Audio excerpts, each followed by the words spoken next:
मेरे पति ऐसे निकलेंगे मुझे पता नहीं था।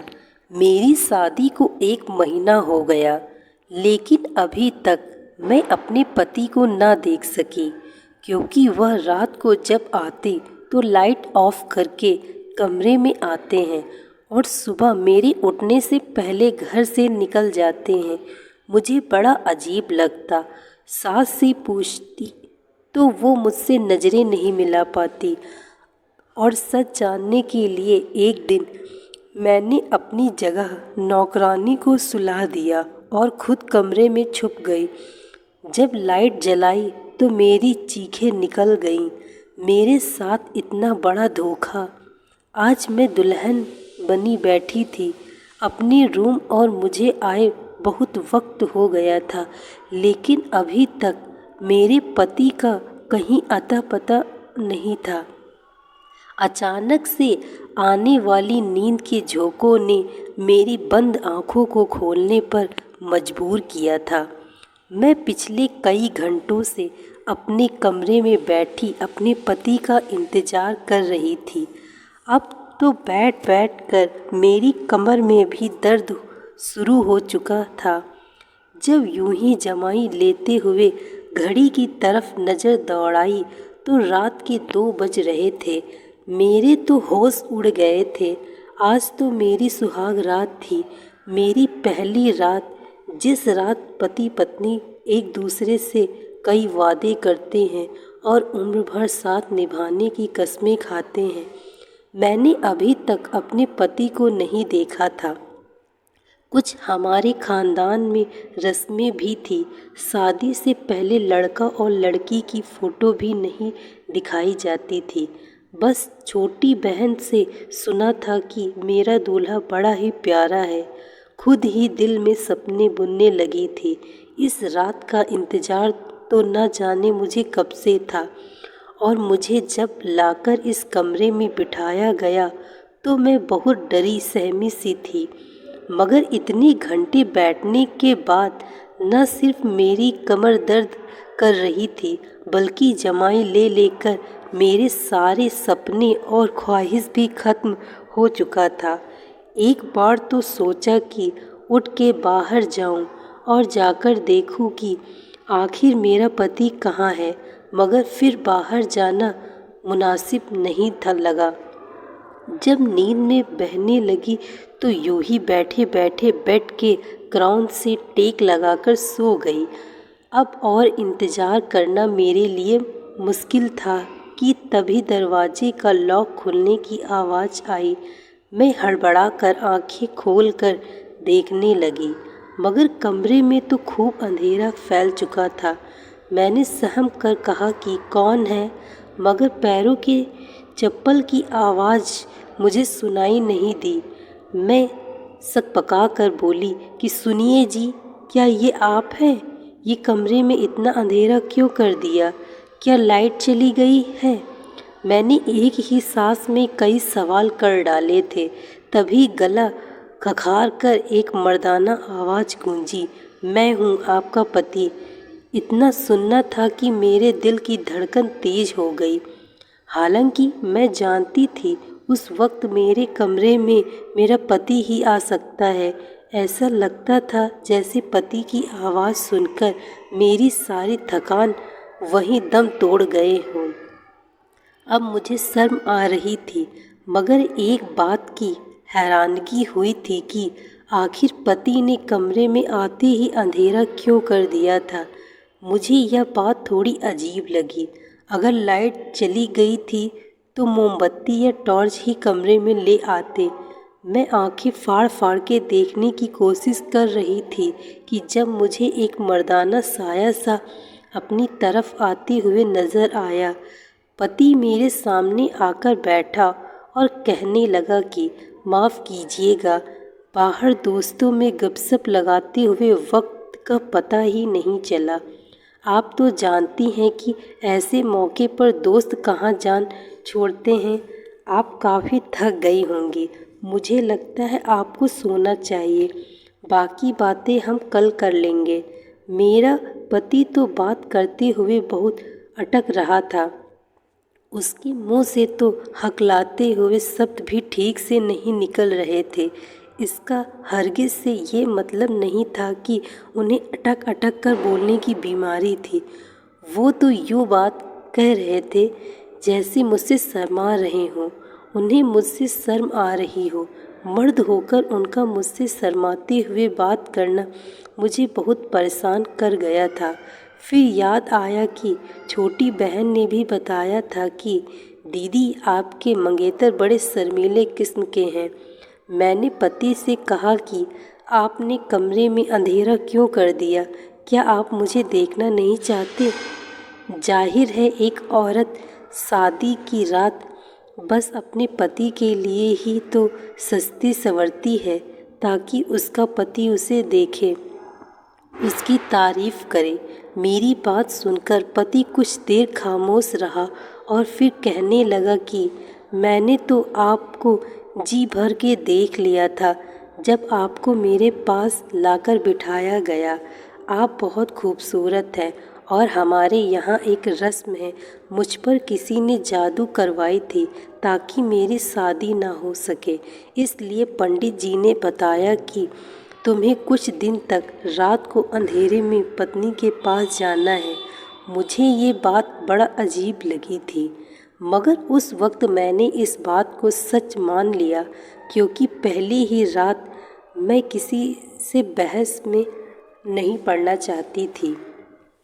उस रात मैं सोने के लिए लेटी तो मेरा पति पहले ही लेट चुका था। दिल में एक ख्वाहिश थी कि पति का चेहरा देखूं। आखिर वो मेरा पति बन चुका था।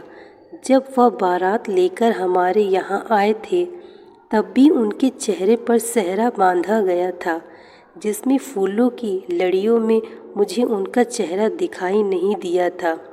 रात गुजर गई। मैंने सोचा कि चलो ये रात भी गुजर जाने दूं। चंद घंटों की तो बात है, सुबह होते ही मैं अपने पति को देखूंगी। मैं पति के पहलू में सो गई।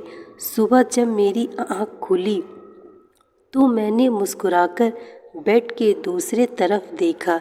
मैं चौंक कर उठ बैठी क्योंकि बेड तो बिल्कुल खाली था। वहाँ पर तो मेरा पति ही नहीं था। वॉशरूम भी खुला था। मैं हड़बड़ा कर उठ बैठी और कमरे से बाहर निकल आई।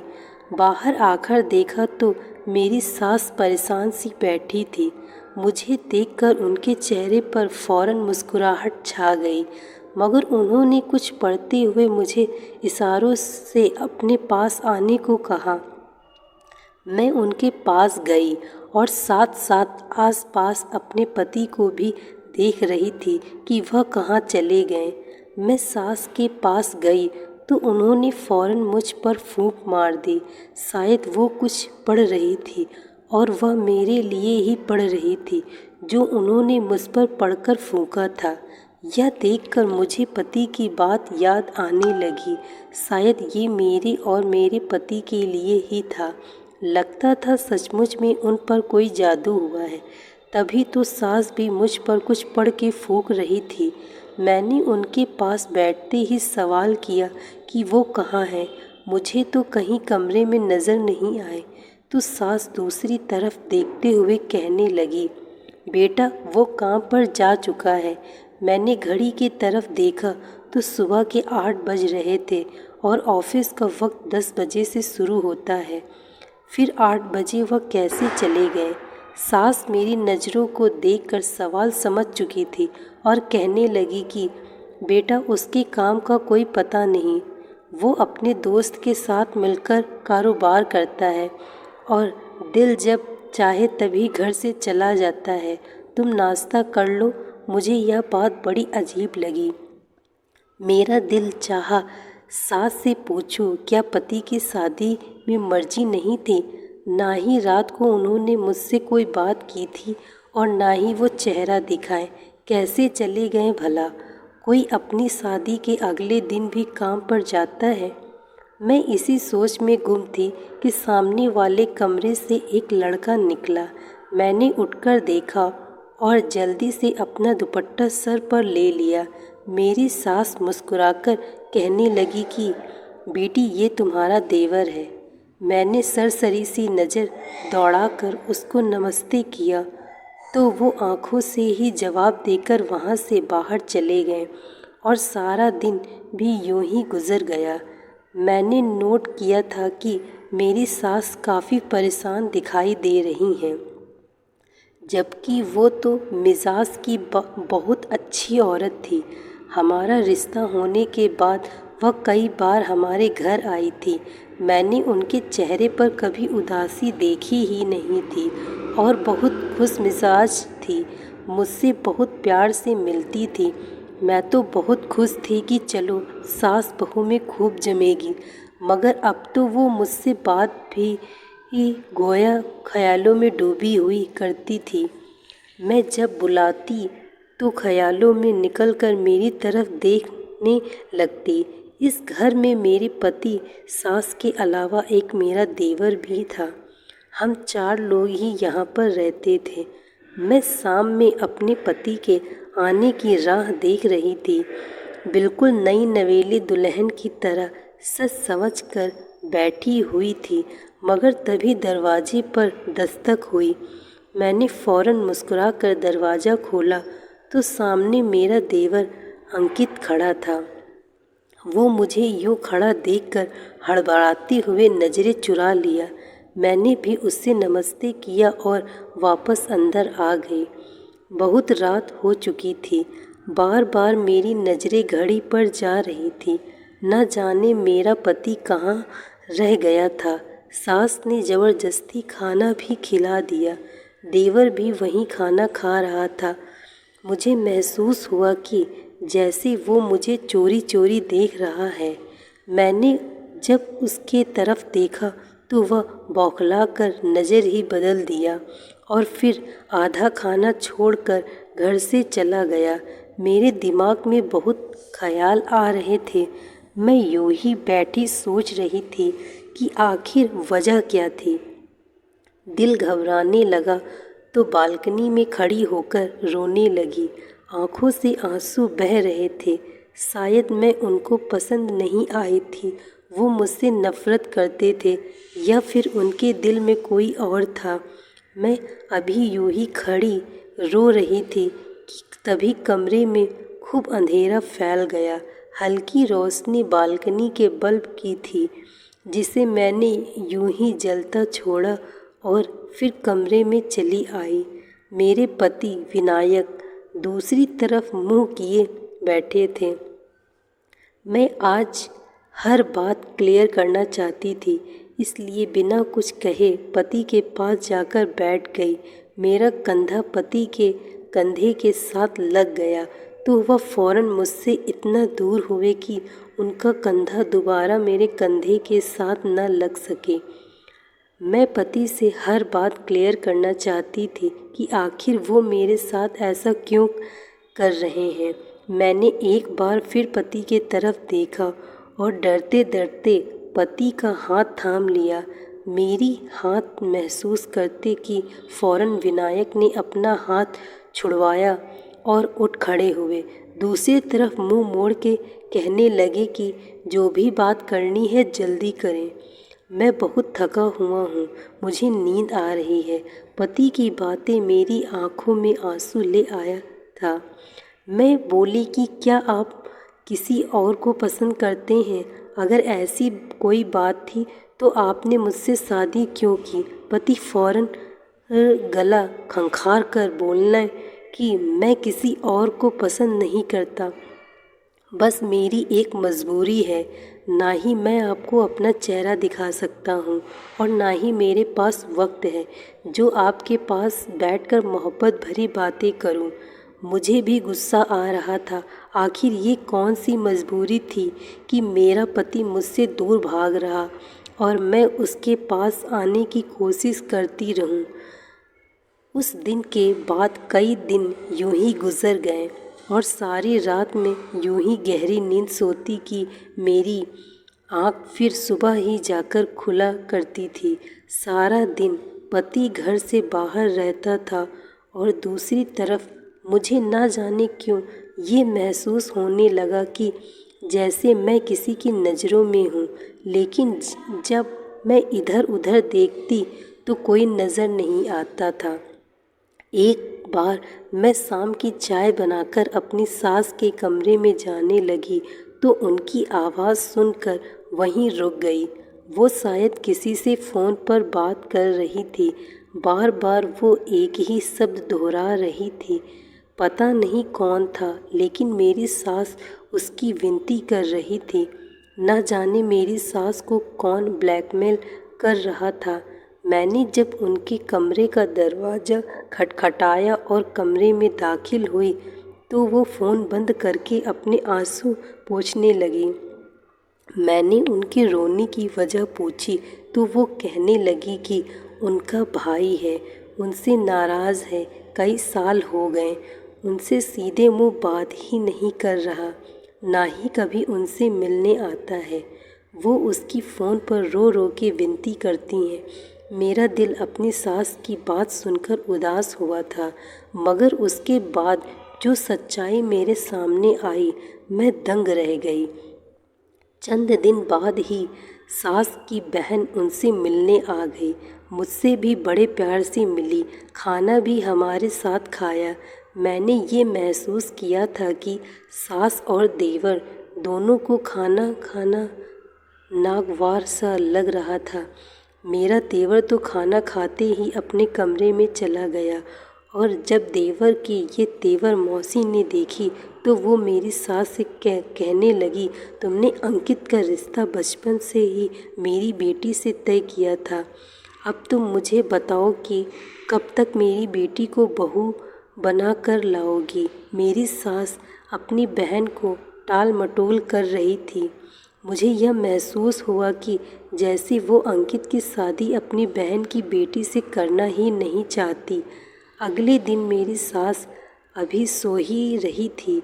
मैं और मौसी जाग गई। मैं किचन में अपने लिए नाश्ता बना रही थी, तभी मौसी भी वहीं आ गईं।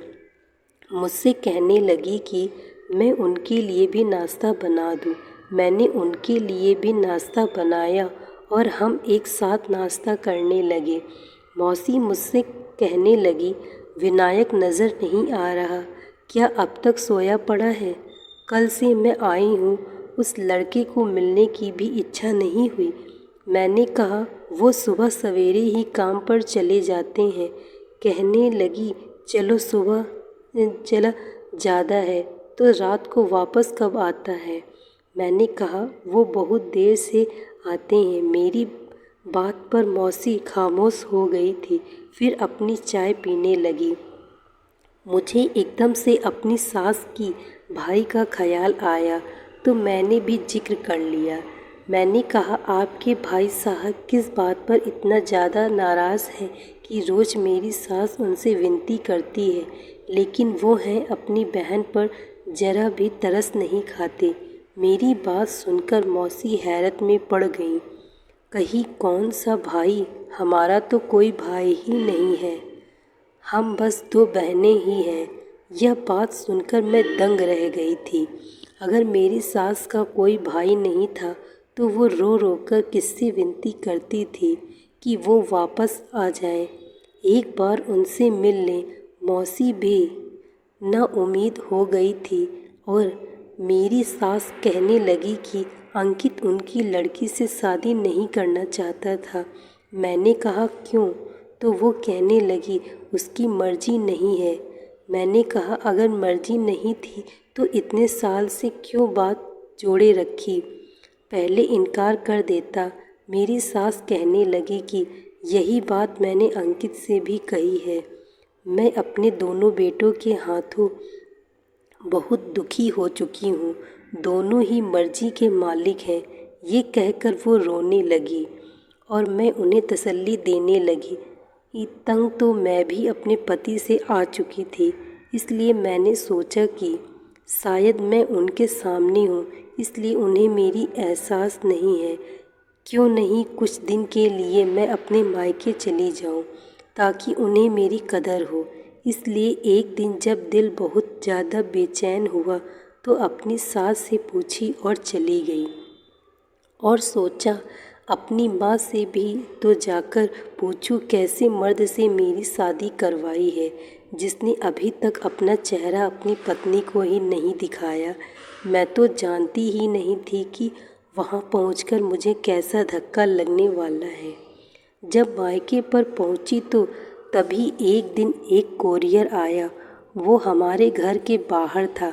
मैंने उसे बोला किसका पेपर आया है और टटोल कर देखने लगी। उस पेपर पर तो मेरा ही नाम लिखा था। जब खोलकर मैंने अंदर मौजूद पेपर पढ़ा तो मेरे पैरों के नीचे से ज़मीन निकल गई। मैं पेपर देखकर अपने घर जाकर अपने कमरे में चली गई।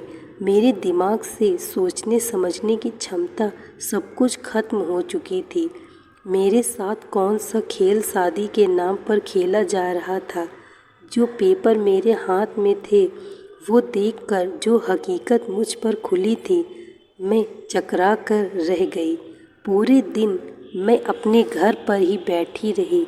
मैंने अपनी छोटी बहन से कहा वो मुझे मेरे पति की फ़ोटो दिखाए, जो कि शायद उसने शादी के मौके पर खींची थी, क्योंकि मैंने तो अब तक अपने पति को नहीं देखा था।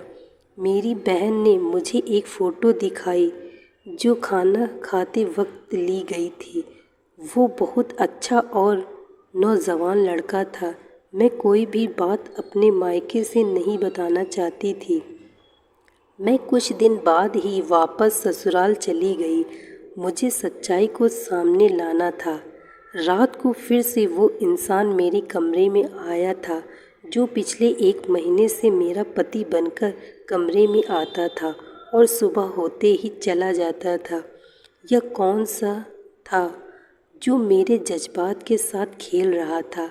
आज मैं खुद ये चाहती थी कि वह कमरे से बाहर निकल जाए, क्योंकि अब मैं जान चुकी थी कि वह मेरा पति नहीं है। फिर भी मैंने सच जानने के लिए उसे ये पूछा, मैं मायके गई थी तो आपने मुझे कितना याद किया। मेरे सवाल पर वो गड़बड़ा कर कहने लगा, जाहिर है आप मेरी पत्नी हैं, मैं कैसे आपको भूल सकता हूँ। मैंने कहा मुझे आपको देखना है। आज मैंने शादी की फ़ोटो में आपको देखा था। वो मेरी बहन ने खींची थी, इसलिए दिल में आया है कि 1 महीना गुज़र गया है, मैं आपको क्यों न देख लूँ। मैं नहीं मानती ऐसी किसी भी जादू को। अब आप खुद लाइट जलाएंगे या मैं जला दूँ। वो कहने लगे कि मैं पहले भी आपसे कह चुका हूँ कि मेरा इलाज चल रहा है और आप इस इलाज को सच मानती हैं या झूठ। लेकिन मैं ये इलाज करवाए बिना आपके सामने नहीं आऊँगा। अगर आप मुझे रोज़ यूँ तंग करेंगी तो मैं आज के बाद आपके कमरे में भी नहीं आऊँगा। और ये कहकर वो कमरे से बाहर निकल गए। मैंने अगले दिन उनसे माफ़ी मांगी और वो फिर से मेरे कमरे में सोने लगे। लेकिन उनके सोते ही मैं सोफ़े पर जाकर सो जाती थी। मैं सोच रही थी कि किस रात उस इंसान का सच सबके सामने लाऊं। अगले दिन मैंने अपनी नौकरानी को यह कहकर घर पे रोक लिया कि मेरी तबीयत कुछ ठीक नहीं है। उसने भी कोई एतराज़ नहीं किया था। रात को मैंने नींद की दवा दूध में मिलाकर नौकरानी को वो दूध पिला दिया और उसके बाद उसे अपने बिस्तर पर सुलाकर खुद कमरे में छिप गई और वहाँ छुपी जहाँ कमरे की लाइट के बटन लगे हुए थे। रात को काफ़ी देर बाद वो इंसान मेरे कमरे में आया और बेड के दूसरे तरफ बैठ गया कि मैंने फ़ौरन से लाइट जला दी। और जब मैंने उस इंसान को देखा तो मेरे होश उड़ गए। वो तो मेरा देवर था। तो क्या पिछले 1 माह से मेरे कमरे में वही आ रहा था? वो मुझे हैरत से देख रहा था। मैंने कहा कि तुम्हें शर्म नहीं आई यूँ मेरे कमरे में आते हुए? उसने कोई जवाब नहीं दिया। मैंने वो पेपर अलमारी से निकाल कर उसके मुंह पर मारा और रोने लगी।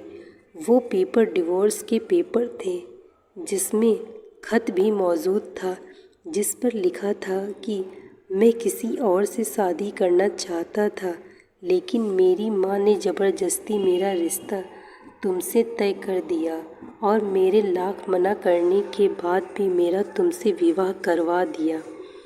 लेकिन मैं शादी की रात ही भाग गया था और अब तुम्हें डिवोर्स पेपर भेज रहा हूँ ताकि तुम जिससे चाहो शादी कर लो। उस वक्त मैं चकरा कर रह गई थी कि जब मेरा पति शादी की पहली रात ही भाग गया था तो कौन मेरे कमरे में आता है, और मेरा देवर मुझे धोखा दे रहा था।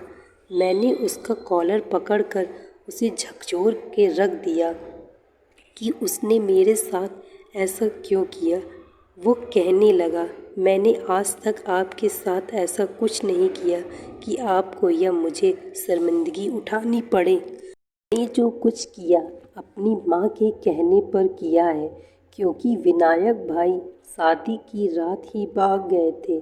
मेरी माँ डर गई थी कि अगर यह बात फैल गई तो क्या होगा, इसलिए मुझे कमरे में जाने का कहती हैं ताकि आपको इस बात का शक न हो जाए और बात बंद मुट्ठी में ही रह जाए।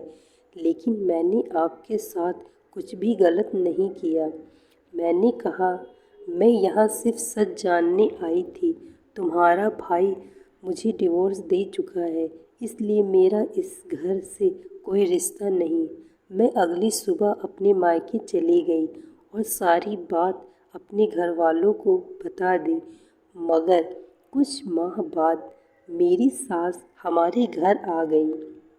उन्होंने मेरे घर वालों से माफ़ी मांगी और मेरा रिश्ता अंकित के लिए मांगने लगी। कहने लगी, अब अगर अपनी बेटी की शादी की तो आपको अच्छा रिश्ता नहीं मिलेगा। गलती मेरे बेटे का है और मैं और सज़ा आपकी बेटी को क्यों काटनी पड़े। मैंने विनायक से बहुत विनती की कि वो वापस आ जाए, लेकिन वो नहीं आया और इसके लिए मैं बहुत शर्मिंदा हूँ। लेकिन मैं अपनी गलती को सुधारना चाह रही हूँ।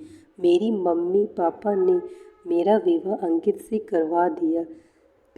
सच ही कहते हैं कि एक औरत ही औरत का घर बर्बाद भी करती है और आबाद भी करती है। आज मैं अंकित के साथ बहुत खुश हूँ। अंकित और मेरी सास ने विनायक से सारे रिश्ते ख़त्म कर दिए थे। दोस्तों, मैं आशा करती हूँ आपको यह पारिवारिक कहानी अच्छी लगी होगी। यदि कहानी अच्छी लगी हो तो वीडियो को लाइक तथा चैनल को सब्सक्राइब अवश्य करें। आने वाली ऐसी ही कहानियों को सुनने के लिए बेल आइकन को प्रेस करें। Thank you so much watching this video. Like, share and subscribe.